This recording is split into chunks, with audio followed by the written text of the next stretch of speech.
안녕하세요. 구독자 여러분, 전설 이야기꾼입니다. 오늘도 채널을 찾아주셔서 감사합니다. 오늘 제가 들려드릴 이야기는 비밀왕실 수사관 박문수에 관한 것입니다. 즐거운 시간 되세요. 1장 공포의 고갯길.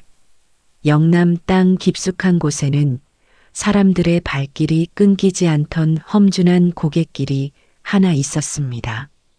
그 길은 산을 넘는 가장 빠른 지름길이었기에 보부상들은 목숨을 걸고서라도 반드시 지나야 하는 길이었습니다.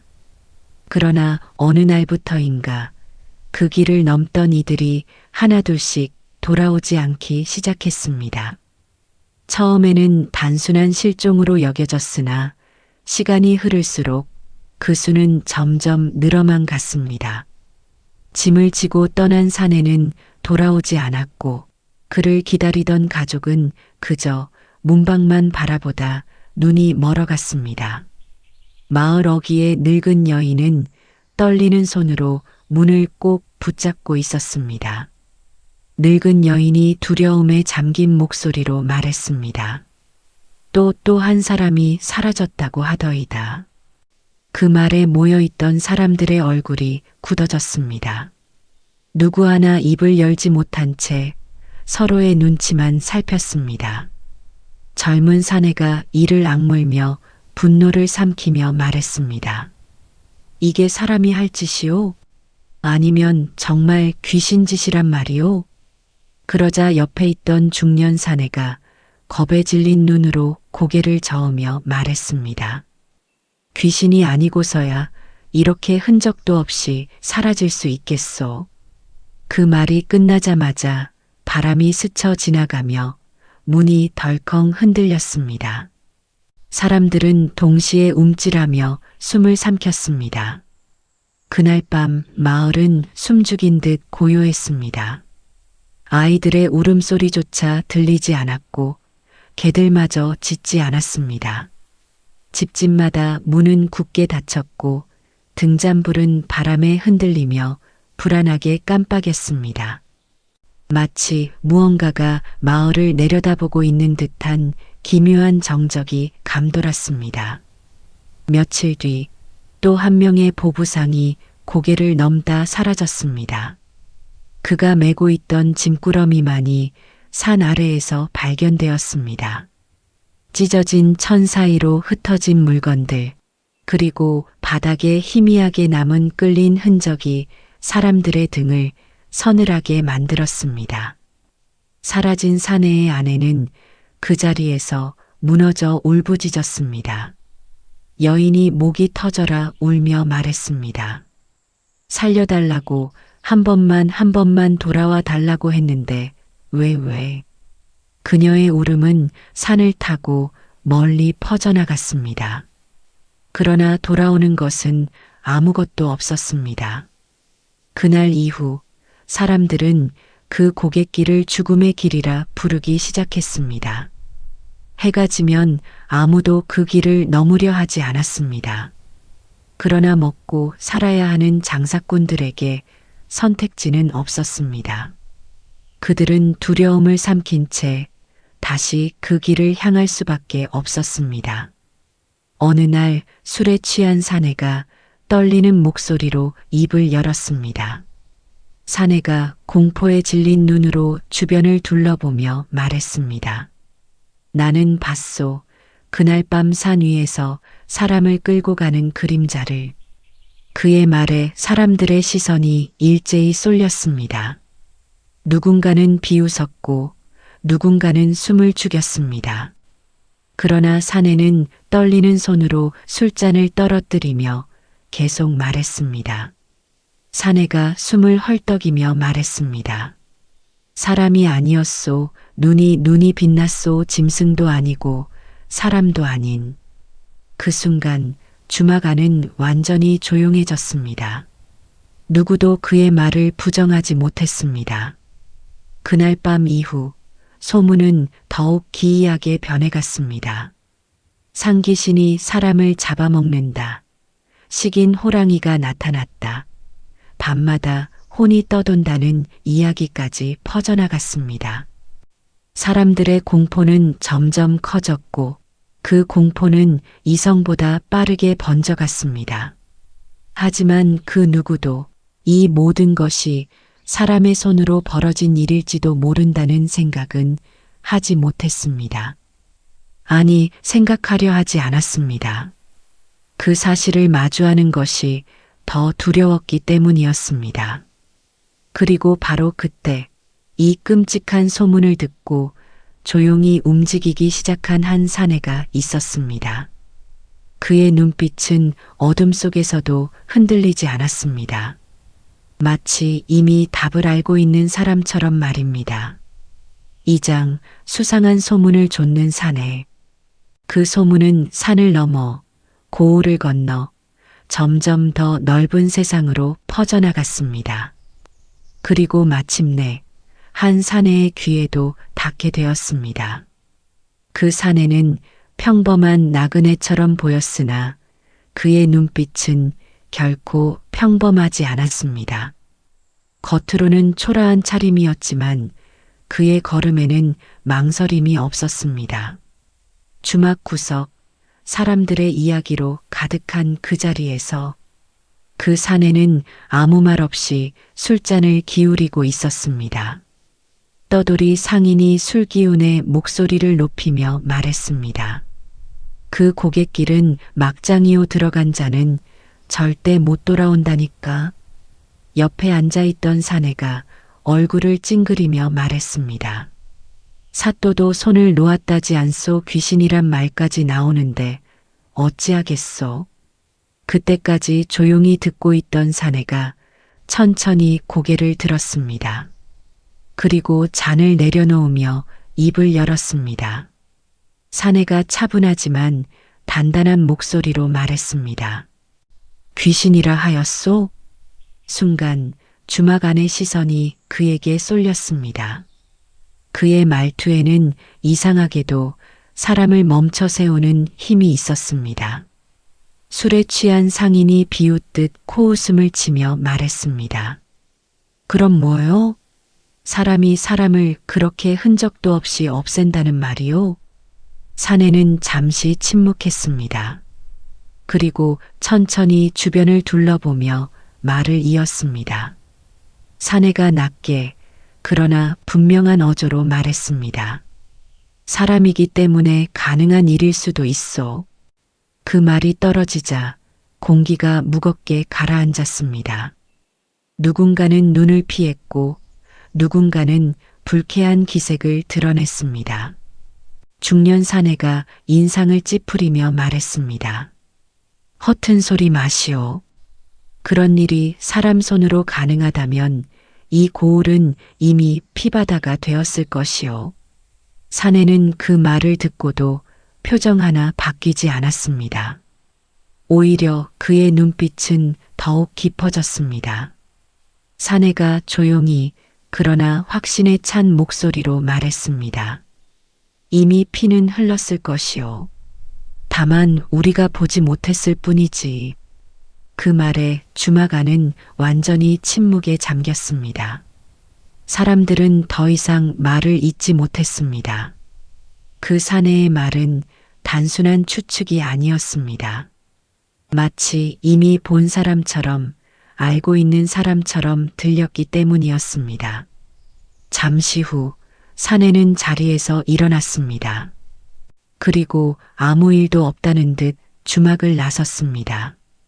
문을 나서는 그의 뒷모습은 초라했지만 그 발걸음에는 묘한 무게가 실려 있었습니다. 밖에는 차가운 바람이 불고 있었습니다. 달빛은 흐릿했고 산은 검은 그림자처럼 서 있었습니다. 사내는 고갯길이 있는 방향을 바라보았습니다. 그의 눈에는 두려움이 아닌 확신이 담겨 있었습니다. 그는 조용히 혼잣말처럼 중얼거렸습니다. 사내가 낮게 결심을 담아 말했습니다. 이건 귀신 짓이 아니다. 반드시 사람이 벌인 일이다. 그 순간 그의 눈빛이 서서히 변했습니다. 평범한 나그네의 눈이 아닌 무언가를 꿰뚫어 보는 눈이었습니다. 그는 바로 암행어사 박문수였습니다. 그는 이미 결정을 내린 상태였습니다. 이 사건의 끝을 반드시 자신의 손으로 밝혀내겠다는 결심이었습니다. 박문수는 천천히 허리춤을 만졌습니다. 그곳에는 아무것도 없는 듯 보였지만 그의 손끝은 잠시 멈추었습니다. 아직 꺼낼 때가 아니었습니다. 지금은 드러날 때가 아니었습니다. 그는 다시 발걸음을 옮겼습니다. 그리고 누구보다도 먼저 그 공포의 고갯길을 향해 걸어가기 시작했습니다. 3장 스스로 미끼가 된 사내. 새벽 안개가 산자락을 타고 천천히 내려앉고 있었습니다. 세상이 아직 잠든 듯 고요한 시간, 한 사내가 홀로 움직이고 있었습니다. 그는 더 이상 어제의 나그네가 아니었습니다. 그는 철저히 다른 사람이 되어 있었습니다. 허름하게 해진 옷자락, 군데군데 기워붙인 누더기 옷, 그리고 어깨에 걸쳐진 무거운 짐보따리까지 누가 보아도 가난한 보부상 그 자체였습니다. 그러나 그의 눈빛만큼은 감출 수 없는 날카로움을 품고 있었습니다. 박문수는 일부러 장터 한가운데에 섰습니다. 그리고 사람들의 귀에 들리도록 크게 말을 꺼냈습니다. 박문수가 일부러 태어난 척 웃으며 말했습니다. 이번에 물건이 꽤 잘 팔렸소이다. 은전이 제법 두둑하니 마음이 놓이는구려. 그의 말에 주변 사람들의 시선이 자연스럽게 모였습니다. 누군가는 부러운 눈으로, 누군가는 흘깃거리며 그를 바라보았습니다. 그는 일부러 허리춤을 툭툭 두드리며 소리를 냈습니다. 동전이 부딪히는 소리가 또렷하게 울렸습니다.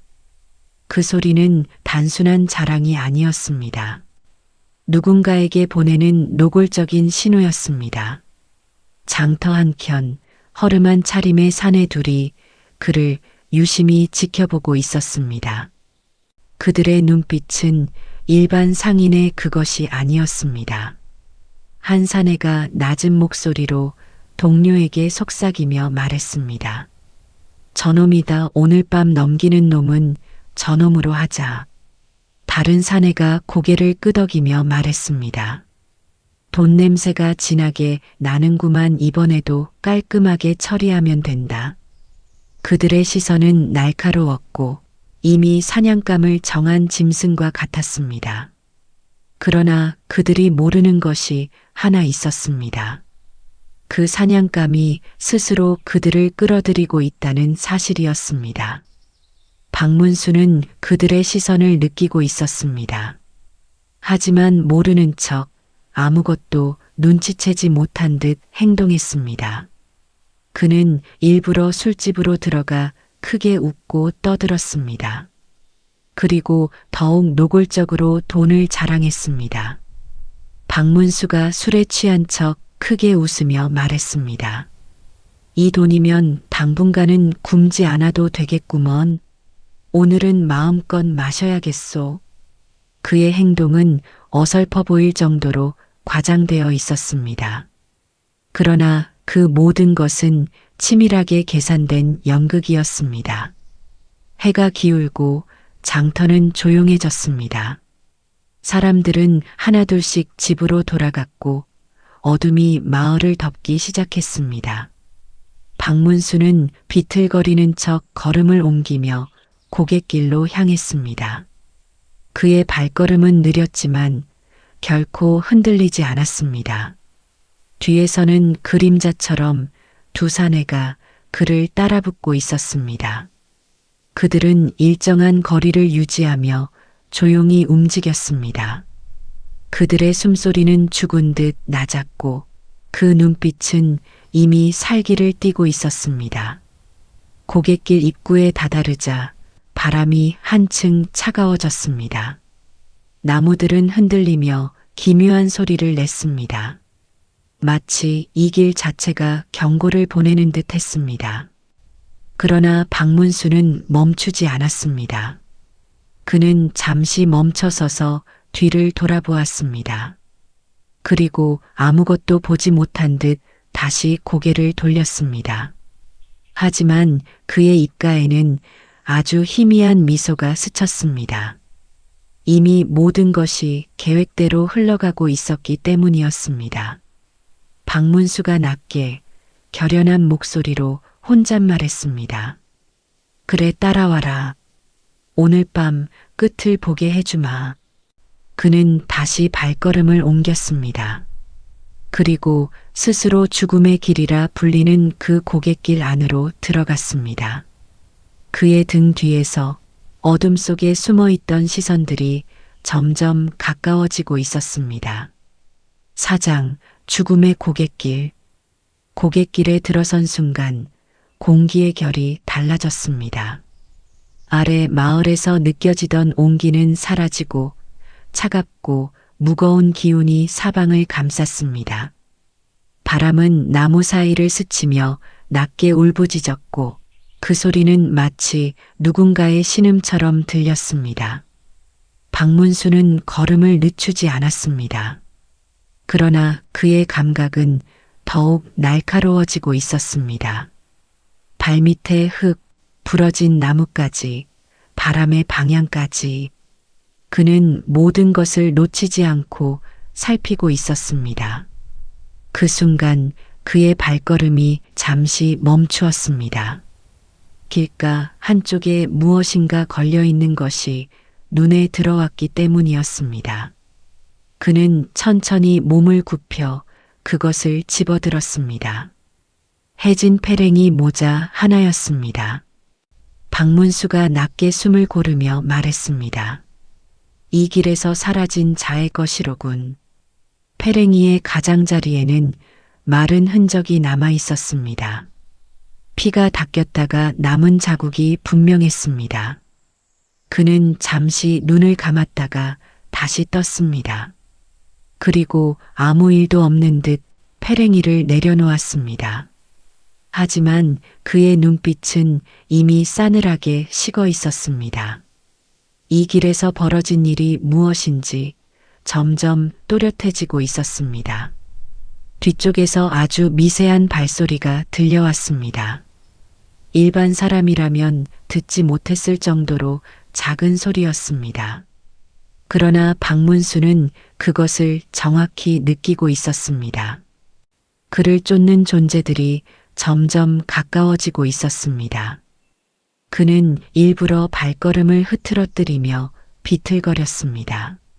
술에 취한 보부상처럼 연기를 이어갔습니다. 박문수가 취한 척 혀를 굴리며 말했습니다. 어허, 길이 왜 이리 어지럽단 말인가. 그의 목소리는 일부러 크게 울렸습니다. 뒤에서 듣고 있는 자들을 위한 연극이었습니다. 그때 나무 뒤편에서 희미한 속삭임이 들려왔습니다. 한 사내가 숨을 죽이며 낮게 말했습니다. 지금이다, 저놈 완전히 취했다. 다른 사내가 냉정하게 답하며 말했습니다. 조금만 더 안으로 들여보내라. 여기선 흔적이 남는다. 그들은 이미 여러 번 같은 짓을 해온 자들이었습니다. 어디에서 사람을 죽여야 흔적이 남지 않는지도 알고 있었습니다. 그들의 말 한마디, 발걸음 하나에도 익숙함이 묻어 있었습니다. 그것은 단순한 도적이 아닌 조직된 살인의 냄새였습니다. 박문수는 그 말을 모두 듣고 있었습니다. 하지만 전혀 모르는 척 비틀거리며 더 깊은 곳으로 들어갔습니다. 길은 점점 좁아졌고 주변의 나무들은 하늘을 가릴 듯 빽빽해졌습니다. 달빛조차 제대로 들어오지 않는 어둠 속에서 그의 그림자는 길게 늘어졌습니다. 그 그림자 뒤로 또 다른 그림자들이 겹쳐지고 있었습니다. 잠시 후 길이 완전히 막힌 듯한 지점에 이르렀습니다. 앞은 절벽이었고 더 이상 나아갈 수 없는 곳이었습니다. 그 순간 뒤에서 발소리가 동시에 멈추었습니다. 그리고 조용히 포위망이 좁혀지기 시작했습니다. 박문수는 천천히 등을 돌렸습니다. 그리고 마침내 쫓아오던 사내들과 마주했습니다. 사내 하나가 비웃음을 띠며 칼을 꺼내 들고 말했습니다. 이제 도망칠 곳도 없구나, 장사꾼. 다른 사내가 냉소를 머금으며 말했습니다. 돈은 얌전히 내놓고 조용히 가라. 그러면 덜 아플 것이다. 그들의 눈빛에는 망설임이 없었습니다. 이미 수많은 목숨을 끊어온 자들의 눈이었습니다. 그러나 그 순간 박문수의 표정이 서서히 변하기 시작했습니다. 비틀거리던 몸이 바로 섰고 흐릿하던 눈빛이 날카롭게 빛나기 시작했습니다. 박문수가 낮고 단단한 목소리로 말했습니다. 그래, 여기까지 오게 하려고 애썼다. 그 말에 사내들의 표정이 순간 굳었습니다. 무언가 이상하다는 것을 본능적으로 느낀 것입니다. 바람이 세차게 불어 나뭇잎이 흔들렸습니다. 그 소리 속에서 분위기가 완전히 뒤바뀌고 있었습니다. 이제 쫓기는 자는 더 이상 박문수가 아니었습니다. 사냥의 방향이 서서히 뒤집히고 있었습니다. 5장 뒤집힌 사냥. 절벽 끝 도망칠 곳 없는 어둠 속에서 칼을 든 사내들이 천천히 박문수를 향해 다가왔습니다. 바람은 점점 거세졌고 나뭇잎이 거칠게 흔들렸습니다. 그 소리는 마치 싸움의 시작을 알리는 북소리처럼 울렸습니다. 맨 앞에 서 있던 사내가 비웃으며 한 발짝 더 다가왔습니다. 사내가 조롱하듯 입꼬리를 올리며 말했습니다. 겁도 없이 여기까지 들어왔구나. 내 놈, 운이 없었다. 그러나 그 순간 박문수의 눈빛이 완전히 달라졌습니다. 취한 기색은 온데간데 없이 사라졌고 그의 몸은 바위처럼 단단히 중심을 잡고 서 있었습니다. 박문수가 낮고 냉정한 목소리로 말했습니다. 운이 없는 건 내 놈들이다. 그 말이 떨어지기 무섭게 가장 가까이 있던 사내가 칼을 휘둘렀습니다. 번쩍이는 칼날이 어둠을 가르며 박문수의 목을 노렸습니다. 그러나 그 순간 박문수의 몸이 바람처럼 움직였습니다. 그는 몸을 비틀어 칼을 피함과 동시에 사내의 손목을 정확히 잡아 비틀었습니다. 사내가 고통에 찬 비명을 지르며 말했습니다. 으악! 손목이 꺾이는 소리와 함께 칼이 땅에 떨어졌습니다. 그와 동시에 박문수의 발이 사내의 무릎을 강하게 찍어 눌렀습니다. 사내는 그대로 균형을 잃고 바닥에 쓰러졌습니다. 그 광경을 본 다른 사내들이 순간 멈칫했습니다. 그들은 분명 취한 보부상을 노렸습니다. 하지만 지금 눈앞에 있는 자는 전혀 다른 존재였습니다. 다른 사내가 이를 악물며 소리쳤습니다. 사내가 분노에 찬 목소리로 외쳤습니다. 뭐 하는 거냐? 같이 덤벼. 그 말과 동시에 3명의 사내가 동시에 달려들었습니다. 칼날이 사방에서 번뜩이며 박문수를 향해 쏟아졌습니다. 그러나 박문수는 한 발짝도 물러서지 않았습니다. 그는 오히려 한 걸음 앞으로 내디뎠습니다. 그의 움직임은 단순한 싸움이 아니었습니다. 훈련된 자의 계산된 움직임이었습니다. 첫 번째 칼을 손등으로 흘려내며 피하고 두 번째 공격은 몸을 낮춰 피해냈습니다. 그리고 세 번째 공격이 들어오는 순간 그는 땅을 박차고 튀어오르며 공격자의 가슴을 정확히 걷어찼습니다. 사내가 숨이 막힌 듯 뒤로 날아가며 외쳤습니다. 컥! 순식간에 2명이 쓰러졌습니다. 남은 자들의 얼굴에는 공포가 서서히 번져갔습니다. 박문수는 숨 하나 흐트러지지 않은 채 서 있었습니다. 그의 그림자는 어둠 속에서 더욱 크게 드리워져 있었습니다. 그는 천천히 고개를 들어 남은 자들을 바라보았습니다. 그 눈빛에는 더 이상 인간적인 온기가 없었습니다. 박문수가 낮게 압박하듯 말했습니다. 이 길에서 몇 명을 죽였느냐? 그 한마디에 공기가 얼어붙었습니다. 사내들은 대답하지 못한 채 서로의 눈치만 살폈습니다. 잠시 후 뒤쪽에 서 있던 사내 하나가 떨리는 목소리로 말했습니다. 사내가 공포에 질린 채 더듬으며 말했습니다. 우리는 시킨 대로 했을 뿐이다. 박문수의 눈이 번뜩였습니다. 그가 찾고 있던 말이었습니다. 박문수가 한 걸음 더 다가가며 말했습니다. 시킨 자가 누구냐? 그 순간 사내들의 눈빛이 흔들렸습니다. 그들의 침묵이 오히려 답이었습니다. 바람이 다시 한번 세차게 불어왔습니다. 그 속에서 무언가 더 큰 존재의 그림자가 느껴지고 있었습니다.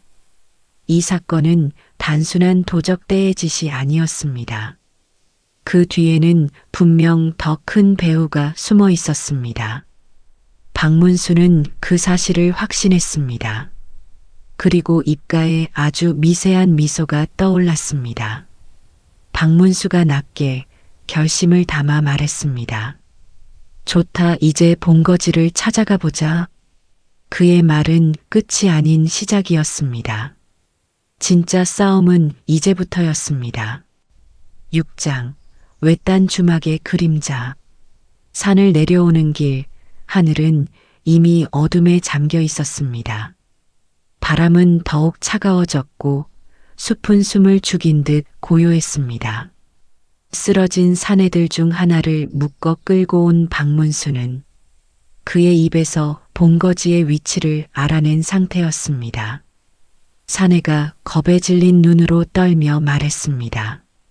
주막입니다. 산 중턱 외딴 주막. 그 말은 짧았지만 충분했습니다. 이 모든 사건이 단순한 길목의 습격이 아니라 치밀하게 꾸며진 함정이라는 것이 분명해졌습니다. 잠시 후 어둠 속에서 희미한 불빛 하나가 보이기 시작했습니다. 산 중턱, 사람 하나 살지 않을 것 같은 곳에 기이하게도 주막 하나가 서 있었습니다. 그 모습은 어딘가 부자연스러웠습니다. 지나가는 이가 없다면 존재할 이유조차 없는 위치였습니다. 박문수는 발걸음을 멈추고 잠시 그곳을 바라보았습니다. 그리고 다시 보부상의 표정으로 돌아갔습니다. 그는 일부러 어깨를 늘어뜨리고 숨을 헐떡이는 척하며 주막 문을 밀었습니다. 문은 삐걱 소리를 내며 천천히 열렸습니다. 안에는 따뜻한 불빛과 함께 너무도 평온한 풍경이 펼쳐져 있었습니다. 주모와 일꾼 몇이 웃으며 이야기를 나누고 있었고 탁자 위에는 술과 음식이 가지런히 놓여 있었습니다. 그 평온함이 오히려 기묘하게 느껴졌습니다. 이 고갯길의 소문과는 전혀 어울리지 않는 모습이었습니다. 주모가 반갑게 웃으며 다가오며 말했습니다. 이 밤중에 길을 넘으셨습니까? 어서 들어오시지요. 박문수는 숨을 고르는 척하며 고개를 끄덕였습니다. 박문수가 지친 듯 낮은 목소리로 말했습니다. 고개를 넘다 보니 해가 저물었소. 하룻밤 신세를 져도 되겠소이까. 주모는 망설임 없이 고개를 끄덕였습니다. 그러나 그 눈빛 깊은 곳에는 순간 스쳐 지나가는 무언가가 있었습니다. 주모가 부드러운 목소리로 웃으며 말했습니다. 물론이지요. 이런 곳에서 사람을 내칠 수야 있겠습니까? 그 말은 친절했지만 어딘가 지나치게 자연스러웠습니다. 박문수는 자리에 앉으며 조용히 주변을 살폈습니다. 겉보기에는 평범했지만 이상한 점들이 하나둘 눈에 들어오기 시작했습니다. 먼저 손님이 없었습니다. 이 시간에 장사꾼 하나 없는 주막은 이상할 수밖에 없었습니다. 그리고 바닥, 너무 깨끗했습니다. 이 고갯길을 오가는 이들이 많다면 흙과 먼지가 쌓여 있어야 정상인데 마치 방금 닦은 듯 말끔했습니다. 박문수의 눈이 미세하게 흔들렸습니다. 그는 아무 말도 하지 않았지만 이미 모든 것을 느끼고 있었습니다. 그때 한 일꾼이 술상을 들고 다가왔습니다. 일꾼이 무표정하게 내려다보며 말했습니다. 술 한 잔 드시지요. 그의 손등에는 오래된 상처들이 겹겹이 나 있었습니다. 단순한 일꾼의 손이 아니었습니다. 박문수는 웃으며 잔을 받았습니다. 그리고 아무렇지 않게 술을 입에 가져갔습니다. 그러나 실제로는 한 모금도 넘기지 않았습니다. 입술만 적시고 조용히 내려놓았습니다. 그 순간 주모와 일꾼들의 시선이 아주 잠깐 서로 교차했습니다. 그 짧은 눈짓 하나로 모든 것이 연결되어 있다는 것이 분명해졌습니다. 박문수는 천천히 자리에서 일어났습니다. 그리고 주모를 향해 말을 건넸습니다. 박문수가 담담하게 웃으며 말했습니다.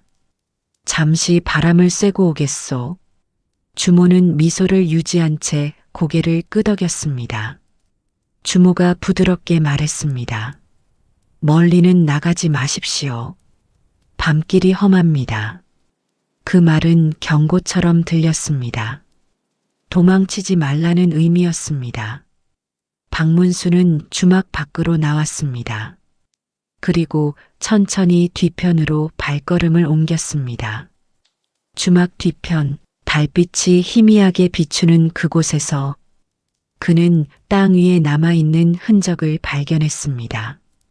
끌려간 자국, 그리고 말라붙은 피, 박문수의 눈빛이 완전히 식어버렸습니다. 이곳이 바로 그 모든 실종의 시작이자 끝이었습니다. 박문수가 낮고 차갑게 중얼거리며 말했습니다. 여기였군. 그의 시선은 이제 주막을 향하고 있었습니다. 겉으로는 따뜻한 불빛이 비추는 평범한 공간. 그러나 그 안에는 수많은 죽음이 숨어 있었습니다. 7장, 피로 닦아낸 흔적.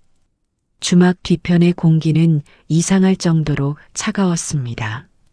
앞쪽의 따뜻한 불빛과는 전혀 다른 죽은 기운이 맴돌고 있었습니다.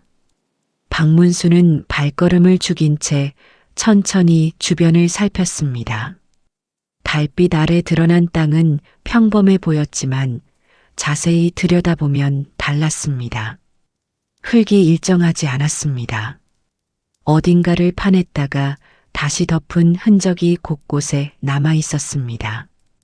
박문수가 낮게 숨을 고르며 말했습니다. 이곳에서 처리했군.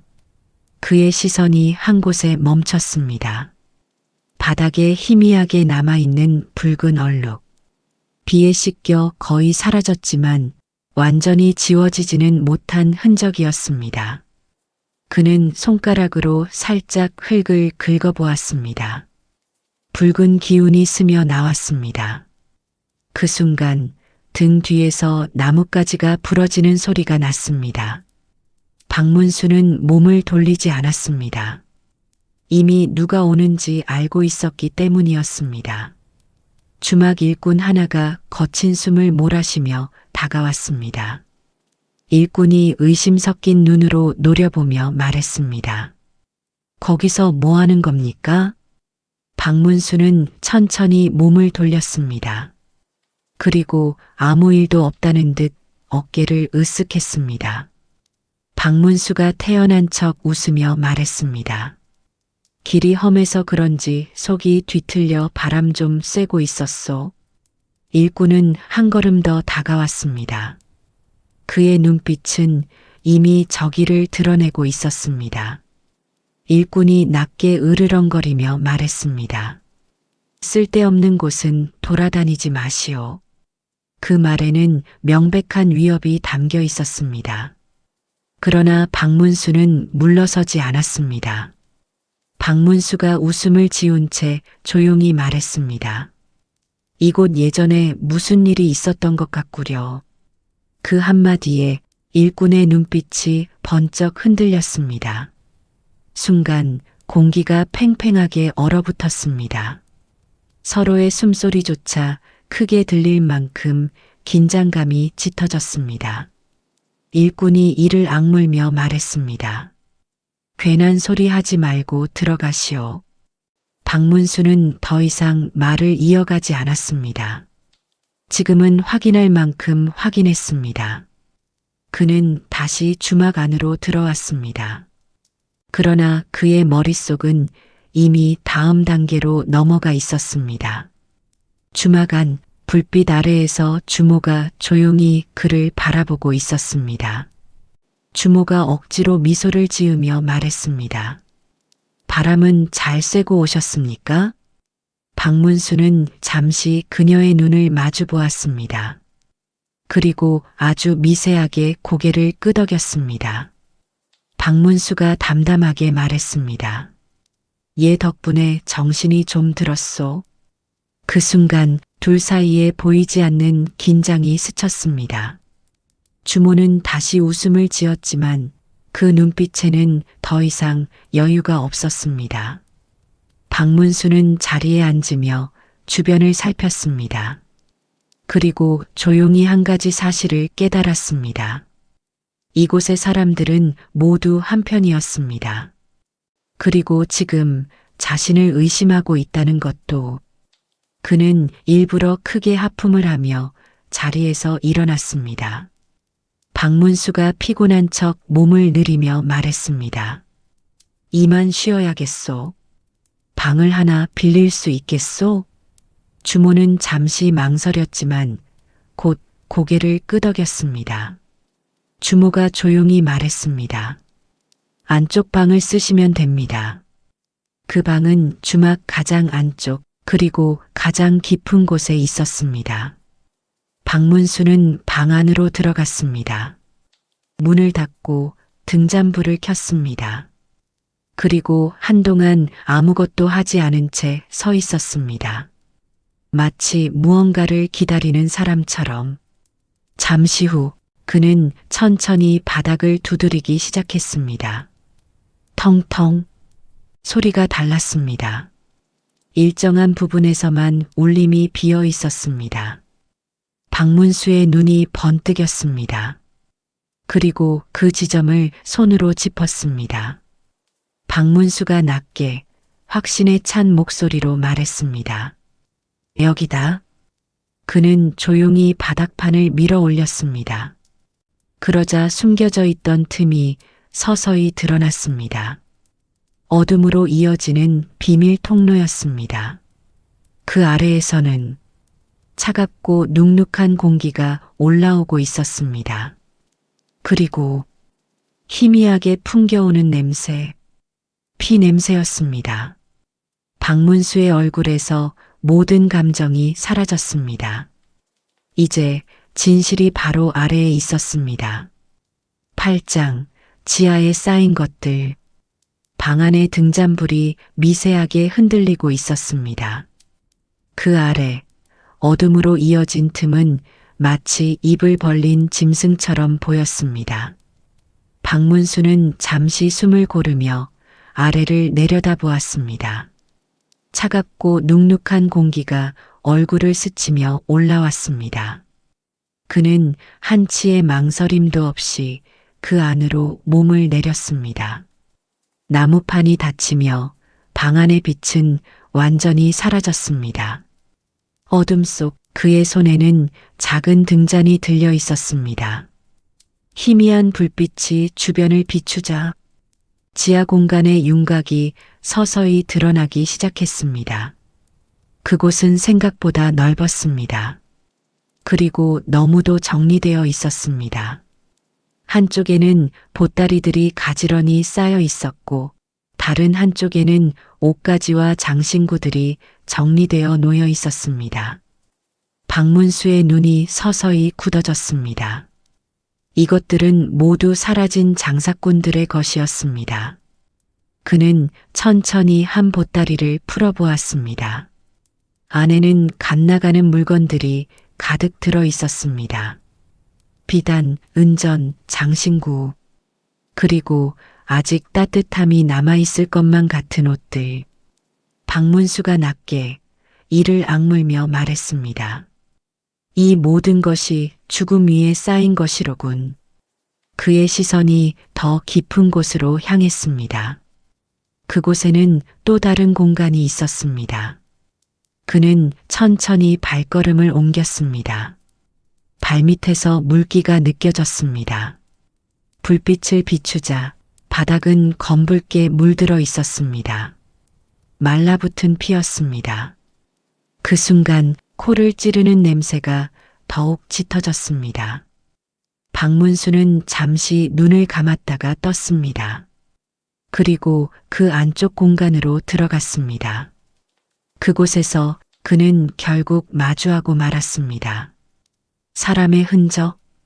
벽 한쪽에는 끈으로 묶여있던 흔적이 남아 있었고 바닥에는 긁힌 자국들이 길게 이어져 있었습니다. 그리고 한쪽 구석, 누군가의 신발 한 짝이 떨어져 있었습니다. 박문수가 그것을 집어들며 떨리는 숨을 내쉬며 말했습니다. 끝까지 도망치려 했군. 그의 손이 미세하게 떨렸습니다. 분노였습니다. 이곳은 단순한 창고가 아니었습니다. 사람을 가두고 죽이고 흔적을 지워온 장소였습니다. 그는 천천히 주변을 둘러보았습니다. 그리고 한 가지를 더 깨달았습니다. 이곳은 즉흥적으로 만들어진 공간이 아니었습니다. 오랜 시간 계획적으로 운영되어 온 장소였습니다. 그 말은 곧 이 일이 단순한 도적대의 범행이 아니라는 뜻이었습니다. 그 순간 위쪽에서 아주 희미한 발소리가 들려왔습니다. 박문수의 눈이 번쩍 뜨였습니다. 누군가 방 안으로 들어온 것이 분명했습니다. 그리고 이어지는 목소리. 주모가 낮고 차가운 목소리로 말했습니다. 확실합니다. 그 사내 수상합니다.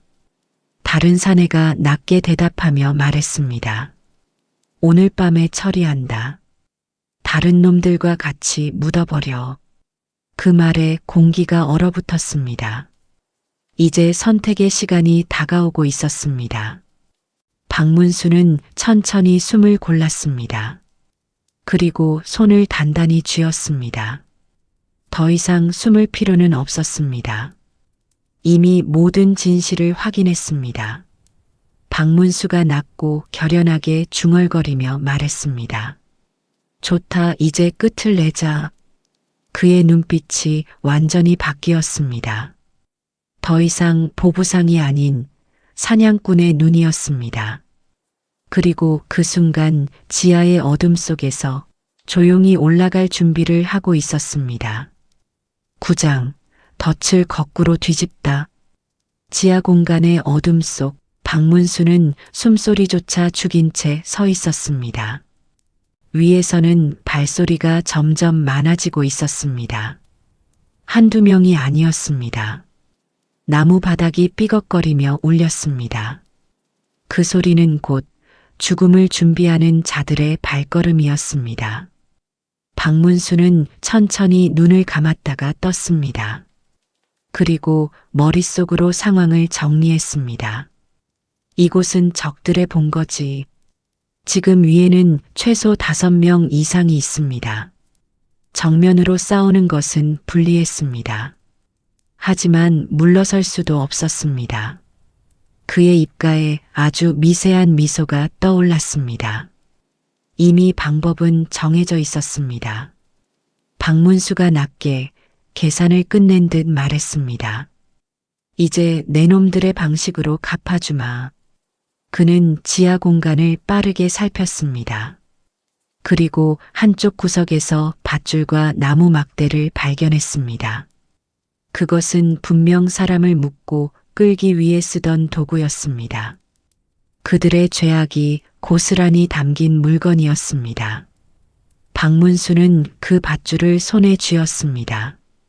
그리고 조용히 계단 아래로 몸을 붙였습니다. 그 순간 위쪽에서 문이 거칠게 열리는 소리가 났습니다. 일꾼 하나가 낮게 외치며 말했습니다. 이 방이다. 안에 있을 것이다. 또 다른 사내가 칼을 뽑으며 말했습니다. 살려둘 필요 없다. 바로 끝내라. 그 말과 함께 발소리가 방 안으로 쏟아져 들어왔습니다. 문이 쾅 하고 열렸습니다. 그러나 방 안에는 아무도 없었습니다. 잠시 정적이 흘렀습니다. 사내 하나가 당황한 목소리로 말했습니다. 없다? 그 순간 바닥이 덜컹하며 무너져 내렸습니다. 아! 앞장서던 사내가 그대로 아래로 떨어졌습니다. 그는 준비되지 않은 채 지하로 추락했습니다. 그와 동시에 어둠 속에서 움직이는 그림자 하나. 박문수였습니다. 그는 떨어진 사내의 입을 막고 단숨에 밧줄로 몸을 묶어버렸습니다. 사내는 제대로 소리조차 지르지 못한 채 제압당했습니다. 위에서는 상황을 이해하지 못한 채 혼란이 퍼지고 있었습니다. 사내가 당황하며 소리쳤습니다. 뭐야? 무슨 일이야? 또 다른 사내가 불안에 떨며 말했습니다. 밑에 뭔가 있다. 그 순간 박문수가 지하에서 뛰어올랐습니다. 그의 몸이 어둠을 가르며 위로 솟구쳤습니다. 그리고 가장 가까운 사내의 턱을 강하게 올려쳤습니다. 컥! 사내는 그대로 뒤로 나가 떨어졌습니다. 나머지 사내들이 뒤늦게 칼을 들었지만 이미 늦었습니다. 박문수의 움직임은 번개처럼 빨랐습니다. 한 명의 손목을 꺾고 다른 한 명의 다리를 걷어 넘어뜨리고 세 번째 사내의 목을 눌러 바닥에 처박았습니다. 순식간에 셋이 쓰러졌습니다.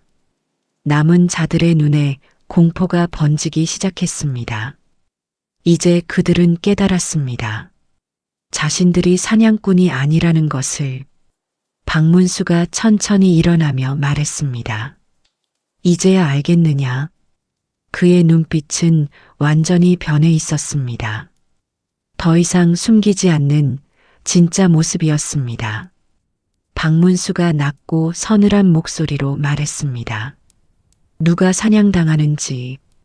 그 말에 남은 사내 하나가 뒤로 물러났습니다. 사내가 떨리는 목소리로 말했습니다. 너 정체가 뭐냐? 잠시 침묵이 흘렀습니다. 그리고 박문수는 허리춤으로 손을 가져갔습니다.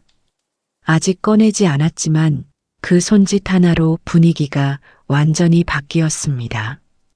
그는 조용히 말했다. 박문수가 낮고 무겁게 말했습니다. 곧 알게 될 것이다. 그의 말은 경고가 아니라 선고와도 같았습니다.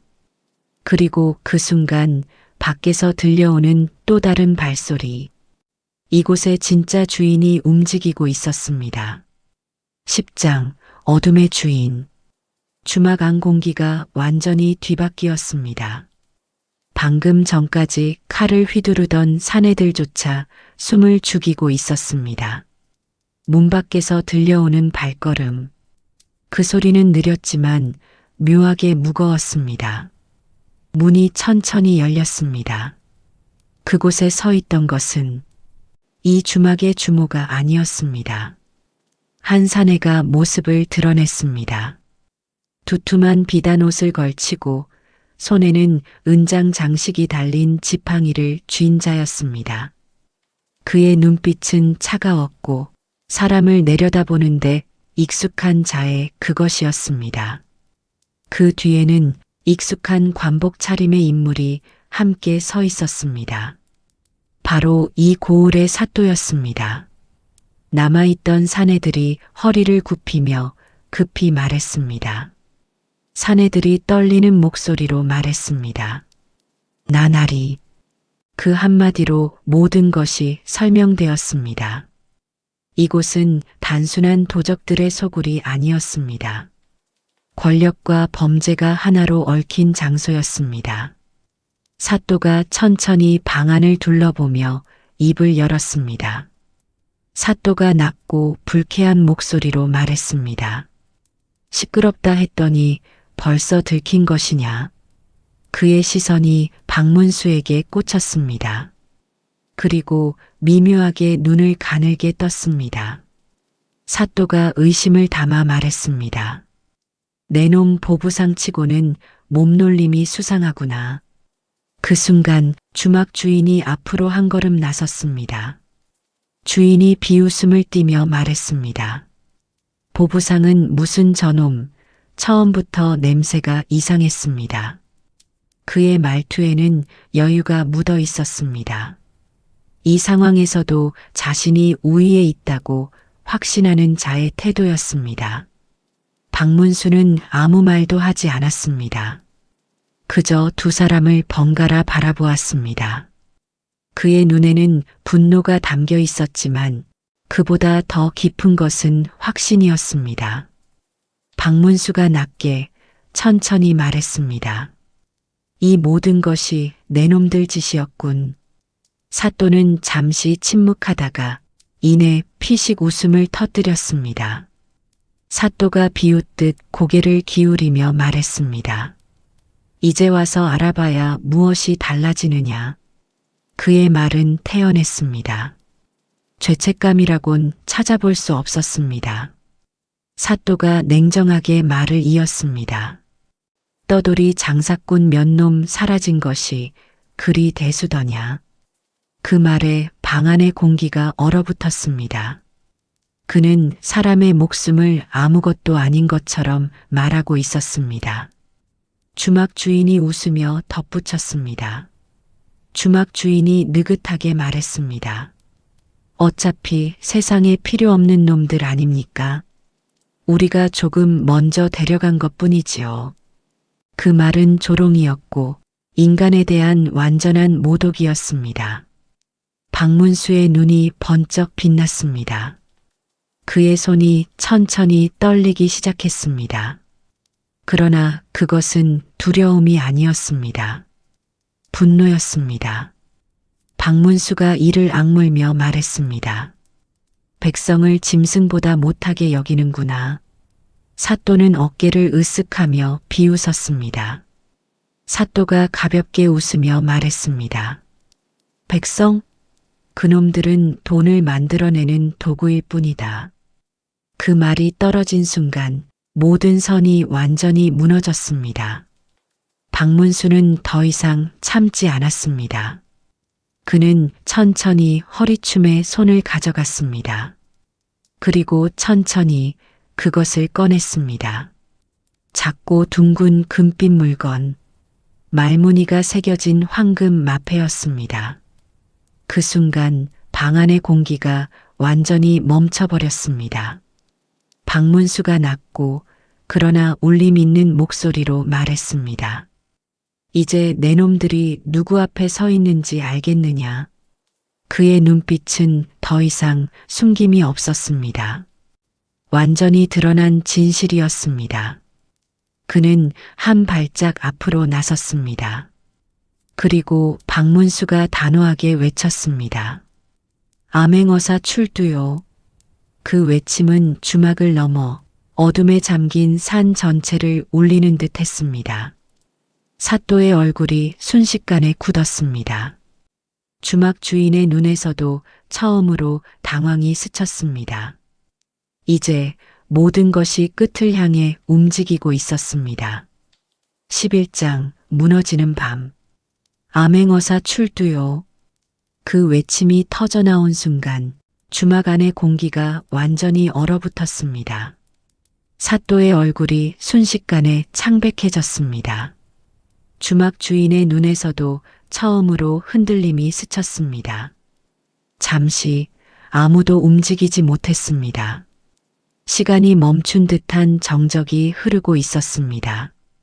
그러나 그 정적을 깨뜨린 것은 사또의 거친 외침이었습니다. 사또가 분노에 찬 목소리로 소리쳤습니다. 속지 마라. 저놈 혼자다. 당장 베어라. 그 말과 동시에 남아있던 사내들이 다시 칼을 들었습니다.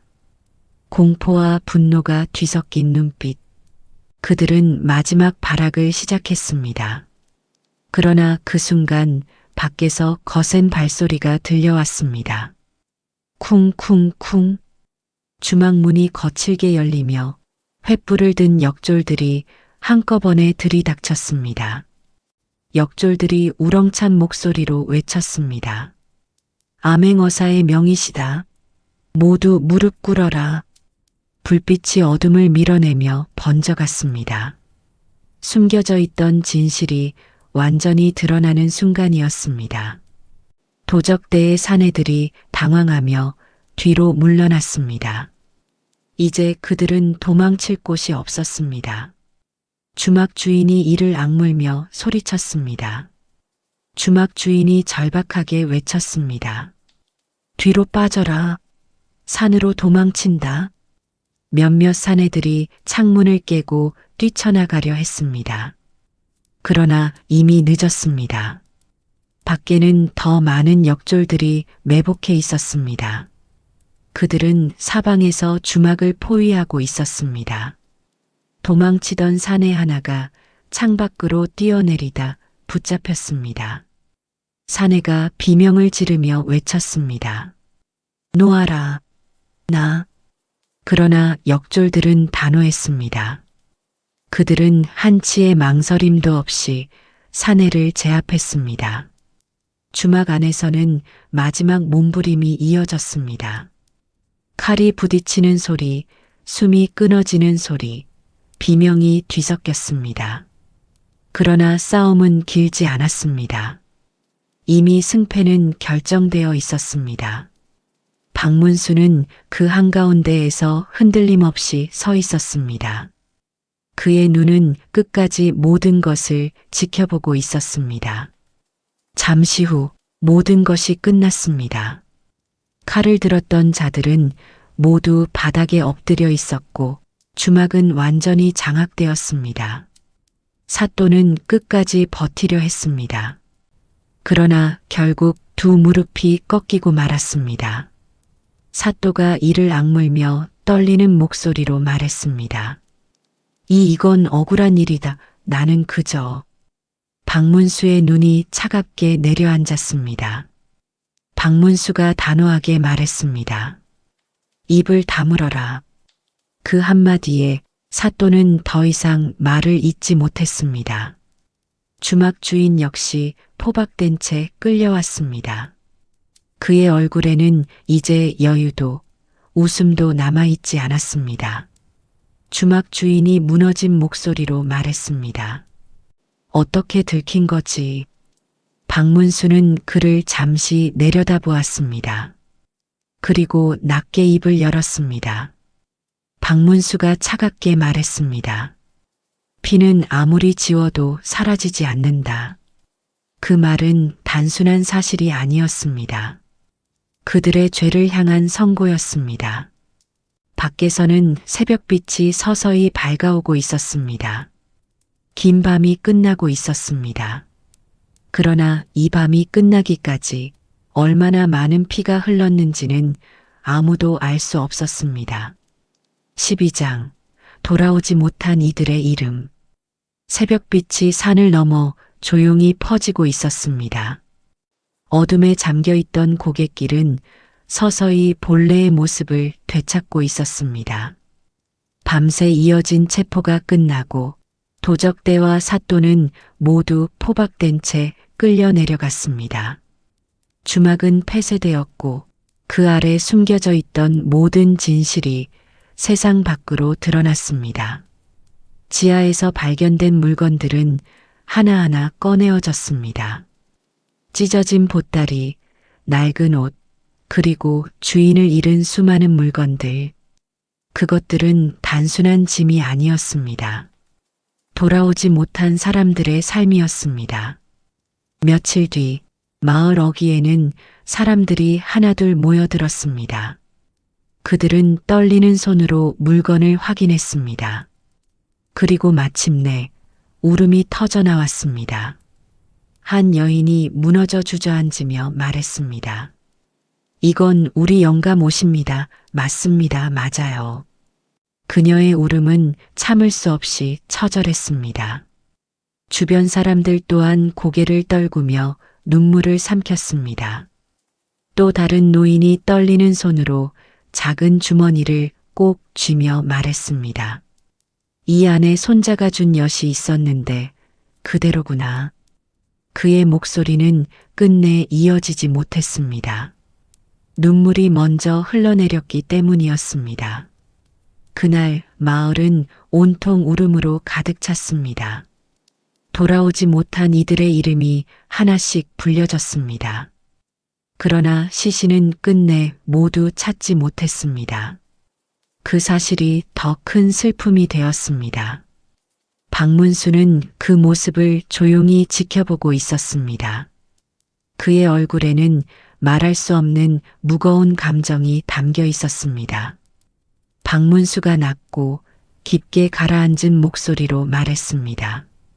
늦었습니다. 너무 늦었습니다. 그의 말에는 후회가 담겨 있었습니다. 조금만 더 빨랐더라면 누군가는 살릴 수 있었을지도 모른다는 생각이었습니다.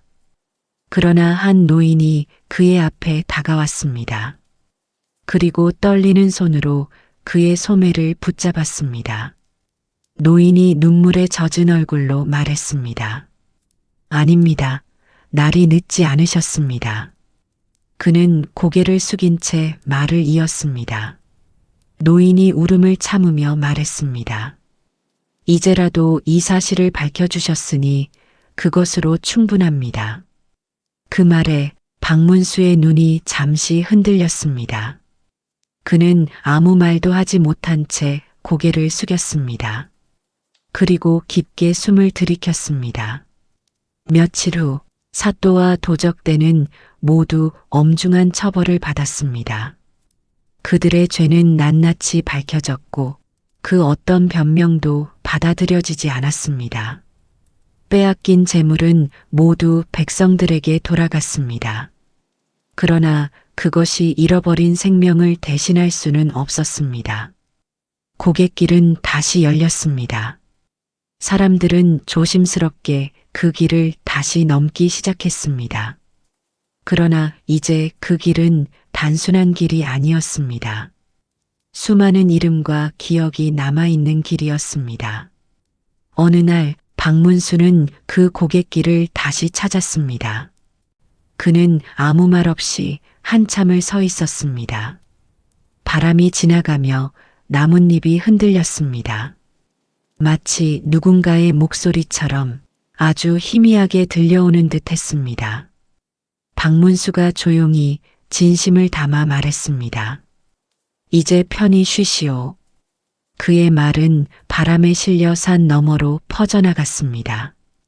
그리고 더 이상 그 고갯길에서는 아무도 사라지지 않았습니다. 그날 이후 사람들은 그 길을 다시 지나기 시작했습니다. 그리고 누군가는 그 길을 이렇게 불렀습니다. 한이 풀린 길. 그리고 그 이야기 또한 오랜 세월 사람들의 입을 통해 전해지게 되었습니다.